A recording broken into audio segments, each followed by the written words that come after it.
bem-vindos ao canal Diálogos em Educação, Escola e Coronavírus. Este é um espaço dedicado ao diálogo, à troca de experiências e possibilidades para pensar a escola em meio à pandemia da Covid-19. Nosso intuito é compartilhar reflexões sobre a escola, essa instituição centenária que ocupa papel importante no processo de educação formal. Convidamos pesquisadores e professores para que possam contribuir com o debate, lançando luz a cada novo vídeo para uma questão que consideramos significativa para o tema. No vídeo de hoje, contamos com a participação da professora Rossane Frisso de Godoy, do curso de Psicologia e do programa de pós-graduação em Psicologia, o mestrado em Psicologia, da Universidade de Caxias do Sul. E a Rossane vai tratar de um tema que é muito difícil para nós, da área da saúde e da área da educação.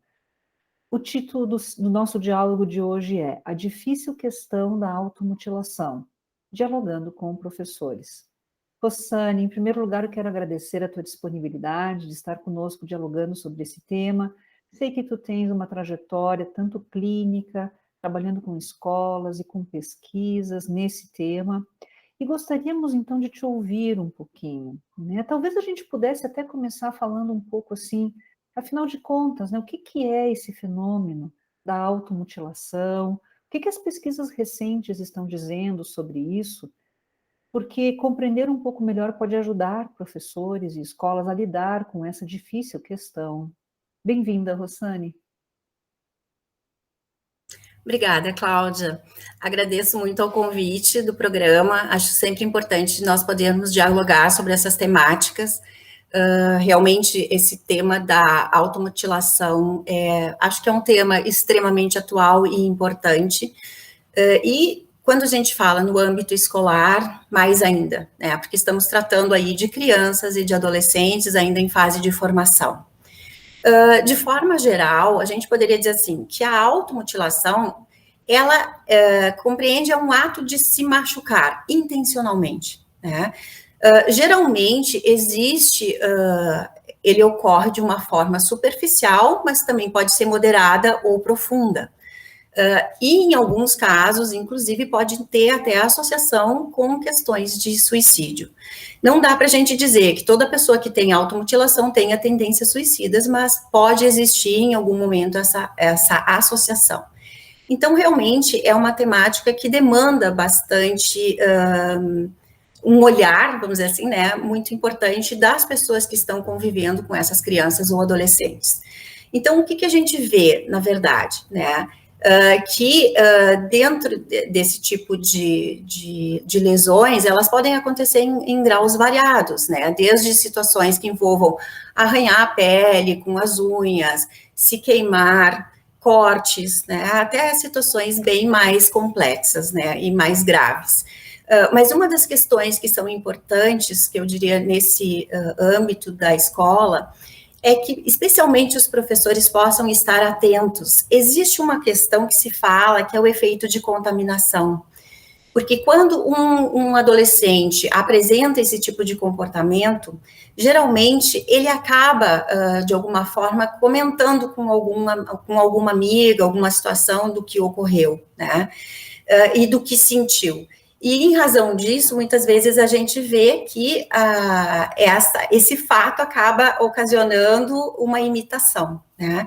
Então, tem escolas que dizem, nós nunca tivemos esses casos e, de repente, a coisa começou e, quando a gente se deu conta, tinham várias pessoas, né, com os mesmos tipos de comportamento.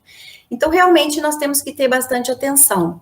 No geral, existe, assim, né, nessas adolescentes, uma dificuldade, muitas vezes, de entender ou expressar as suas emoções. Então, a pessoa, muitas vezes, não consegue manifestar o que ela está sentindo e acaba, né, em termos, quando ela se mutila, fazendo com que aquilo tudo venha à tona. Né? De alguma forma, a gente percebe que são pessoas que têm realmente uma maior frequência de emoções negativas no seu dia a dia, e que estão em situações de dificuldade de lidar com aquelas demandas. Com isso também, então, a gente percebe, no geral, uma menor recurso no sentido de enfrentamento dessas situações, associações com baixa autoestima, né, dificuldades de realmente ter uma forma de enfrentamento que seja mais saudável, entre aspas, né? E muitas vezes a questão de autoculpabilização, tudo que acontece é visto como se fosse culpa dela, né? Então, muitas vezes, a dificuldade pode estar associada a essas situações, né? Então, é muito importante, assim, que na escola os professores estejam atentos a essas dificuldades. O que a gente percebe? Que é um comportamento que é mais frequente de acontecer em adolescentes, mas ele também pode estar presente em crianças. Então, a gente percebe, por exemplo, nas crianças, muitas vezes, quando tem associação com violência doméstica, com maus tratos, algumas situações que a criança passou de tentativas de suicídio na família podem estar associadas a esse tipo de comportamento. Mas na adolescência, também a gente vê, assim, por ser uma fase que é bastante crítica, né, no sentido geral, por isso que a gente diz que é a primeira grande crise, acho importante a gente entender a crise no sentido, assim, que é um risco maior, mas também de oportunidades de crescimento. Então, não que seja uma coisa negativa, mas o adolescente está mais vulnerável nesse momento. Então, quando ele não está conseguindo lidar bem com essas situações, ele pode desenvolver situações de transtornos de ansiedade, de depressão, muitas vezes a associação com o uso de outras substâncias, que também a gente percebe que acontece nesse momento, né, do ciclo vital, e também as questões do bullying, né, e dentro dessa circunstância, a gente não pode também deixar de falar na questão das mudanças em relação à imagem corporal, que também acontece na fase da adolescência. Então, tudo isso pode servir como um fator desencadeante desse tipo de comportamento, né? Então, a gente vê, assim, que existe uma preocupação importante, né? Porque muitas vezes a família não consegue se dar conta do grau de risco que esse filho, que essa criança ou esse adolescente se encontra. E acho que, se a gente for pensar, né, nesse momento de pandemia que nós estamos vivendo, é um fator complicador. Por quê? Porque a escola, muitas vezes, é vista, então, como um fator de proteção dessa criança, porque tem os professores e as pessoas com um outro olhar, né? Um olhar de cuidado, não que a família não tenha cuidado, mas, às vezes, não tem a informação, não imagina que isso aconteça. Não é destituir as famílias do seu papel, mas às vezes realmente a própria negação faz com que, às vezes, a família não perceba o que está se passando com esse adolescente. E nesse momento, especialmente, o que a gente percebe de pandemia? Que todo mundo acabou se sobrecarregando, né? Então, é uma questão difícil de ser lidada. Então, pensando-se nesse momento, acho que a gente poderia ver outras possibilidades.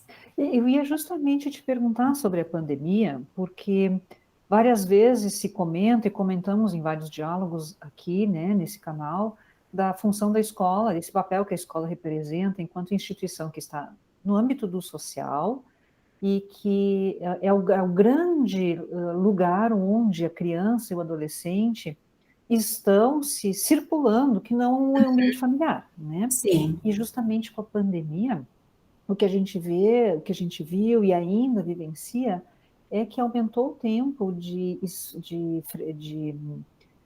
convívio familiar e diminuiu o tempo de convívio nessas instituições sociais para as crianças e adolescentes, né? Podemos pensar nisso como um risco a mais, Rossane? E também já vou emendar uma outra questão para a gente pensar, né? Como é que a escola poderia se repensar neste momento de retorno, que está sendo extremamente complicado para as escolas, né? Mas de atenção para essas situações? Sim.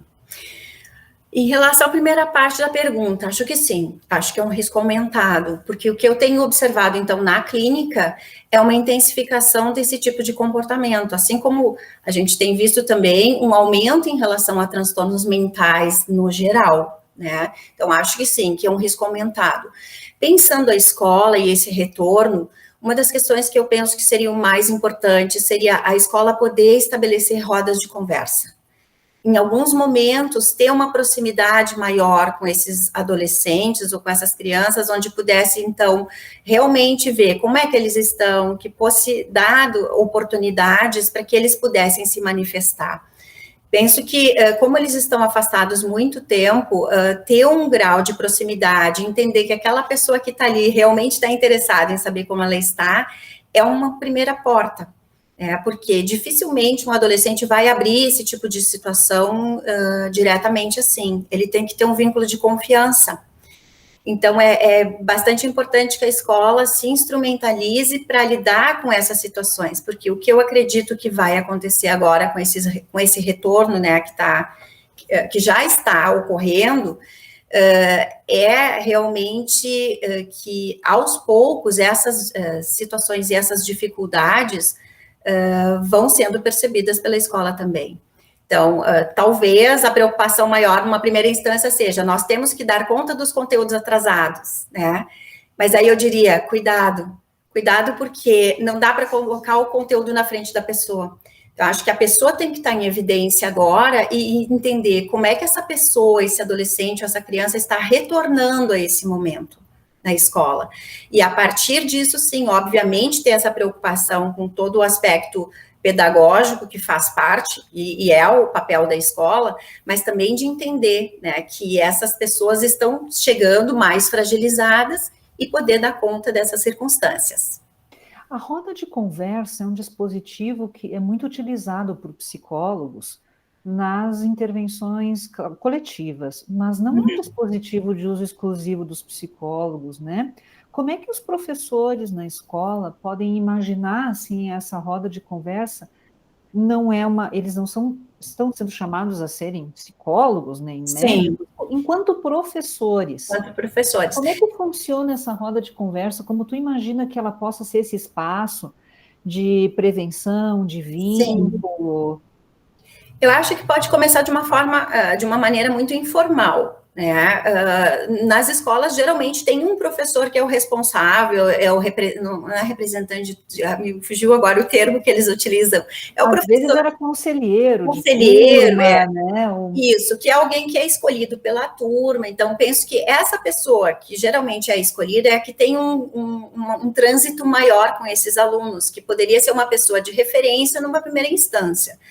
Ao mesmo tempo, acho que são pessoas que vão ter que se capacitar para também identificar essas questões e saber, bom, o que é de possibilidade de intervenção na escola e o que realmente vai exigir com que seja feito um encaminhamento devido à gravidade do caso. Então, acho que são, porque obviamente que não são coisas que vão ser tratadas na escola, mas são identificadas para depois serem remetidas, então, para profissionais competentes dentro das áreas. Mas acho que os professores são a primeira forma de possibilidade, pelo vínculo que eles têm, de poder dar conta de entender como é que esses alunos estão e o que poderia ser realizado naquele momento para que eles se sentissem acolhidos e compreendidos dentro dessa dificuldade toda que a pandemia nos trouxe, né? Especialmente nas questões relacionais, né?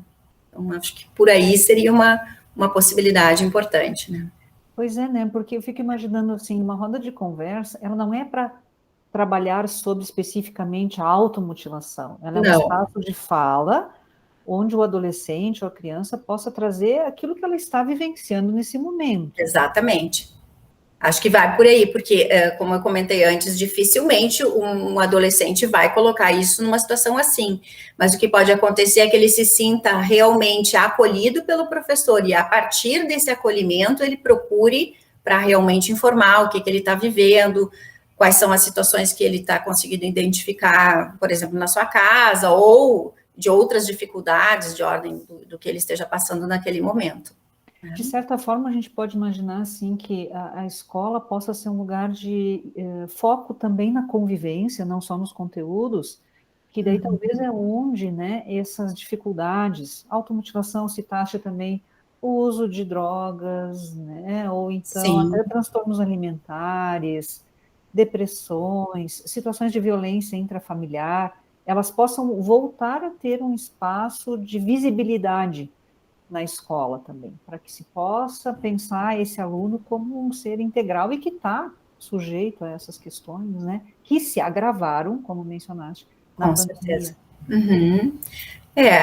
Eu acho que essa proximidade da escola com a família é uma questão muito importante, porque cada um tem um papel diferenciado.